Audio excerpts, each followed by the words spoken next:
देखिए कक्षा 10 की विज्ञान के पेज नंबर 155 के ऊपर आपका क्वेश्चन नंबर 8 है कि गर्भ निरोधन की विभिन्न विधियां कौन सी है।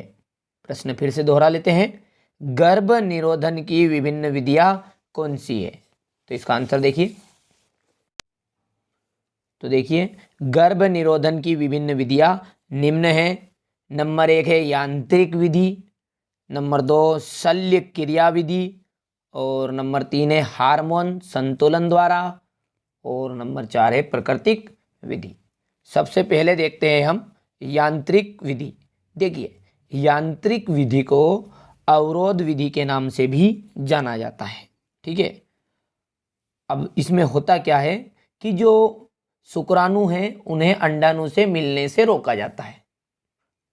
इसके लिए क्या किया जाता है, पुरुषों के द्वारा तो कॉन्डम का इस्तेमाल किया जाता है और स्त्रियों के द्वारा कापरटी या फिर लूप का उपयोग किया जाता है। तो यही क्या है, यांत्रिक विधि है। मतलब किसी यंत्र के द्वारा शुक्राणुओं को अंडाणु से मिलने से रोका जाएगा, और वो यंत्र क्या हो सकते हैं, कॉन्डोम, कापरटी या लूप। और पुरुषों के द्वारा जो इस्तेमाल किया जाता है वो होता है कॉन्डोम, और स्त्रियों के द्वारा कापरटी या लूप का प्रयोग किया जाता है। तो नंबर 1 क्या है आपकी, यांत्रिक विधि। तो इस विधि में शुक्राणु को अंडाणुओं से मिलने से रोका जाता है। इसके लिए पुरुषों के द्वारा कॉन्डोम तथा स्त्रियों के द्वारा कापरटी या लूप का प्रयोग किया जाता है। नंबर 2 है आपकी शल्य क्रिया विधि। देखिए शल्य क्रिया विधि में क्या होता है, पुरुषों के द्वारा नसबंदी करा ली जाती है और महिलाओं के द्वारा, हमारी आम भाषा में जिसे हम ऑपरेशन कहते हैं, वहाँ करा लिया जाता है। तो इस विधि को ही क्या कहेंगे, शल्य क्रिया विधि। तो इस विधि में नर की शुक्रवाहिकाओं एवं मादा की अंडवाहिनी को अवरोध कर दिया जाता है।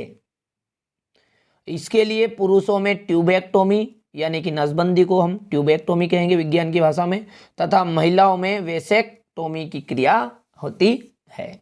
ठीक है, शल्य क्रिया विधि समझ में आ गई है।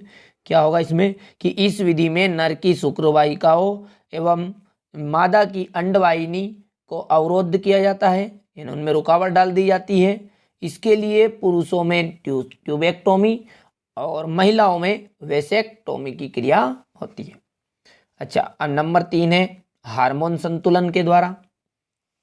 इसके लिए गोलियों का सेवन किया जाता है तथा मादा के द्वारा इनका उपयोग किया जाता है। जो गोलियां का उपयोग किया जाता है वो किनके द्वारा किया जाता है, महिलाओं के द्वारा। ठीक है, तो इसके लिए गोलियों का सेवन किया जाता है।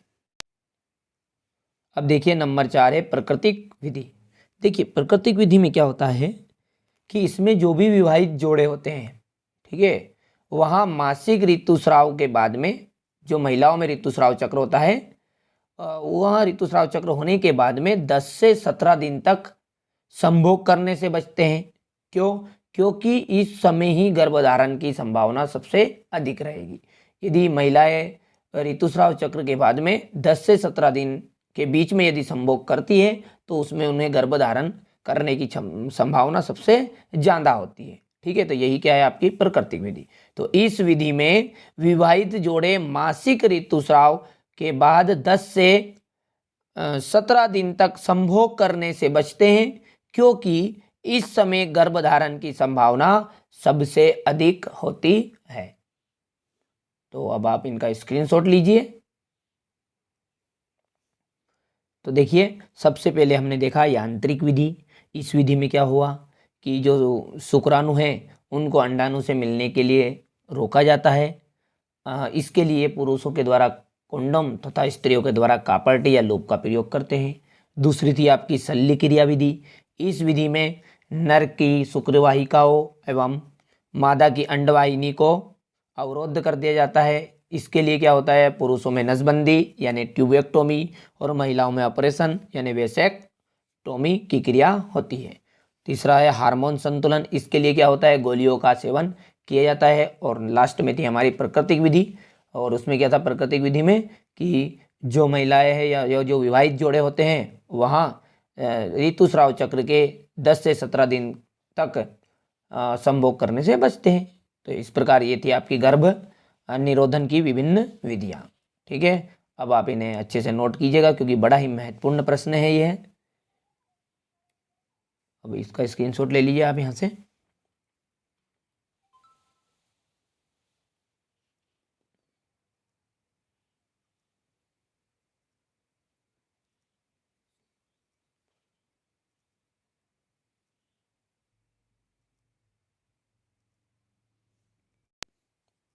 यदि आप और अभ्यास के प्रश्नों का आंसर अच्छे से समझना चाहते हैं तो आप प्ले लिस्ट में जाकर दूसरे वीडियो को देख सकते हैं।